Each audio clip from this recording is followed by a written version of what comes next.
CITS section 3.4 is on the fundamental theorem of algebra. Now, the only difference between section 3.4 and what we've been building to in this whole chapter is that earlier in this chapter, when we're doing the rational root theorem and we're doing factoring, we're finding real zeros. The difference is that now, with the fundamental theorem of algebra, we can find the complex zeros. Okay, what this one talks about, it says the number of zeros of any polynomial function of degree n, where n is greater than 1, then p has exactly n complex zero. Now this is including the complex zero where, let's say I find a zero of 4. I can write that as a complex number, but it's actually just a real number. Okay, so don't get confused by that. It's just, basically it's telling me that now we know there's exactly n zeros. There might be 3 real numbers and 2 complex numbers.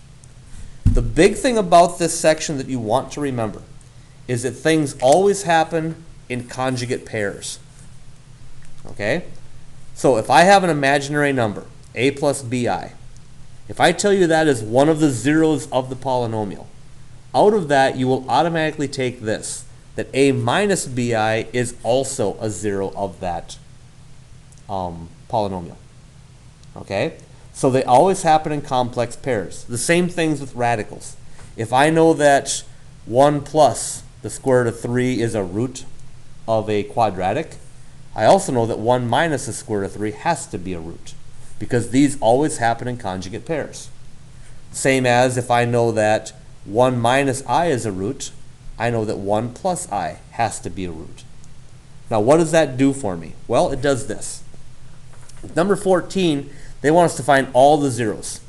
Okay, all the zeros possible for this linear factor. Okay, well, if I'm going to do that, I can use the rational root theorem, okay, to get it started. But if I'm finding all the zeros, it means I might find some imaginaries. So we're going to just do the rational root theorem here again, okay, just like we did in the last section. I'm going to make it a little bit faster. The difference is they want us to write the answer as a product of its linear factors. Okay? So that'll be the end product. Starting out with the rational root theorem, I know that p is 8. I know that q is 3. Factors of 8 are 1, 2, 4, and 8. Factors of 3 are 1 and 3. So I know that all possible p over q's are 1 over 1, 1 over 3, 2 over 1, 2 over 3, 4 over 1, 4 over 3, and 8 over 1, and 8/3.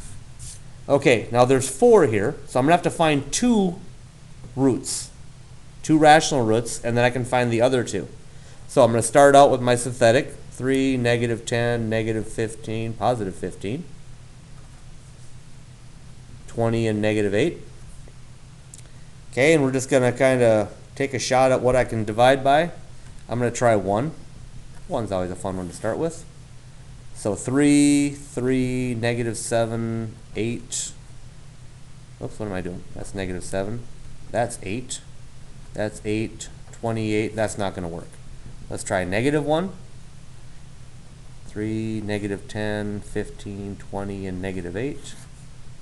3, 3, negative 7, 8, yikes. I'm messing up. I'm doing negative 1, I'm sorry. So 3 comes down, negative 3 comes there, negative 13, this turns into 13, this turns into 28, negative 28, negative 8, positive 8, and 0. Ooh, I'm glad I didn't screw that up any further. So I know that negative 1 works. So I know that, I'll do it down here, x equals negative 1. I have to try negative 1 again. So 3 comes down, I get negative 3, negative 16, I get 16, 34, that's going to be way too big. So I need one more, I can do 3, negative 13, 28, and negative 8. Let's see, let's try, that's got 3, so I'm going to try 1/3. So 3, that gives me to a 1, that gives me to negative 12, negative 4, that's 24, and 8, there we go. So I know that 3 or 1 and 1/3 are. This then gives me 3x squared minus 12x plus 24. I'm going to divide everything by 3.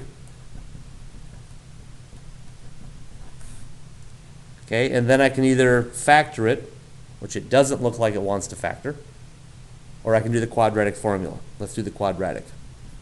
So x equals 4 plus or minus 16 minus 4 times 1 times 8, so minus 32.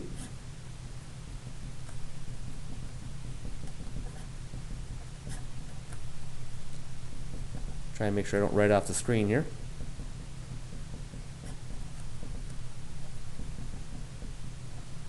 So I get 2 plus or minus 2i.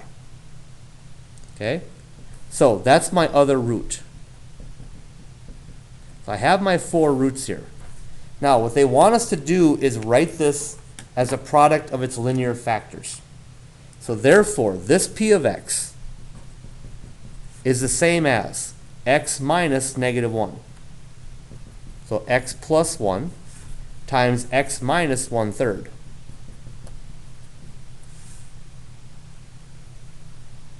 Times x minus 2 plus I, which I distribute that negative through, and I get x minus 2 minus 2i, and x minus 2 plus 2i. That's how you write a polynomial as a product of its linear factors. You have to find the actual factors first, or you have to find the roots and then make them as factors. You go backwards. This tells me x equals negative 1, so therefore x plus 1 equals 0. There's my factor. Okay? So, we got that one done. Let's try just a couple more here. Number 28.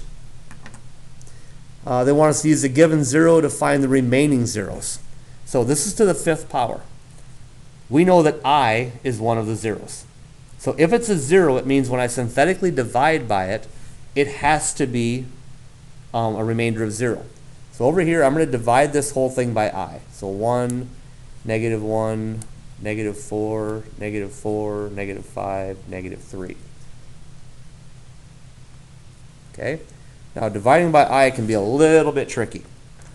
So here we go. Drop the 1 down, multiply, and I get I. Add, I get negative 1 plus I.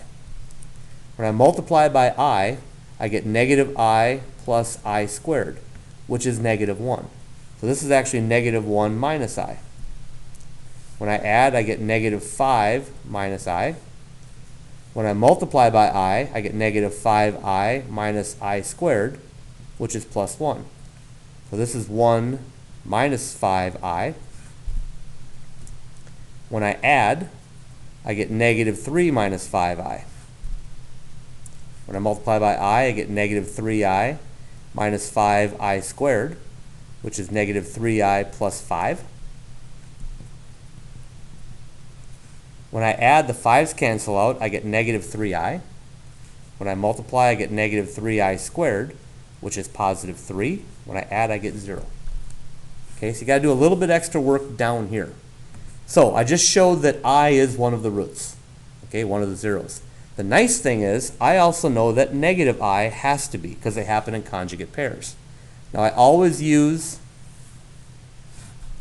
that simplified version. So 1, negative 1 plus I, minus 5 minus I, minus 3 minus 5i, and minus 3i. Drop the 1 down, I get negative I. Add, I get negative 1. Multiply, I get positive I. Add, I get negative 5. Multiply, I get positive 5i. Add, I get negative 3. Multiply, I get 3i. Add, I get 0. So I should show that I and negative I are the zeros. So I've got I, negative I. Now I have left a cubic. X cubed minus x squared minus 5x minus 3. Okay? So now we would have to go to, being it's not factorable, we'd have to go to the p over q again. Okay? Being it's a cubic function. So what I'm going to do, my factors are going to be 3 over 1.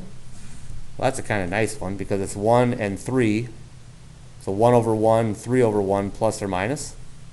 And I only have to find one of them because it'll drop down to a quadratic, which I can then solve. Okay, so on 28, let's try 3. So I've got 1, -1, -5, -3. So 1, 3, 2, 6, 1, 3, 0. Found it. So I know now that 3 is one of my zeros. I have left over x squared plus 2x plus 1, which factors into x plus 1, x plus 1. So therefore I get x equals -1 twice. So therefore -1 is a double root. So there's all of my zeros of that function. Okay, a little bit of work involved, but again, not that difficult. Got to be really careful when you do your synthetic division, but you know from the first one you have to get 0. And you know from the second one you have to get 0. And from there we're just doing things we've already mastered. Last one. They give us the zeros. We want to find the original polynomial. Okay, not too hard. We know that each of these zeros comes in as a factor. So we knew these -1s came from the factor x plus 1. So 0 comes from the factor x minus 0. I comes from the factor, so x equals I, so therefore it comes from x minus I. And -I comes from x plus I. So if I have this, all I need to do is multiply it out, and that will give me the general polynomial. It won't give me a specific, because the a term may be off. We'd have to have another point to plug in to get the actual a term. But this will give me a general one. I always want to multiply the imaginaries together first. So I've got x squared plus xi minus xi minus I squared. So that's x squared plus 1. Multiply it through. X cubed plus x.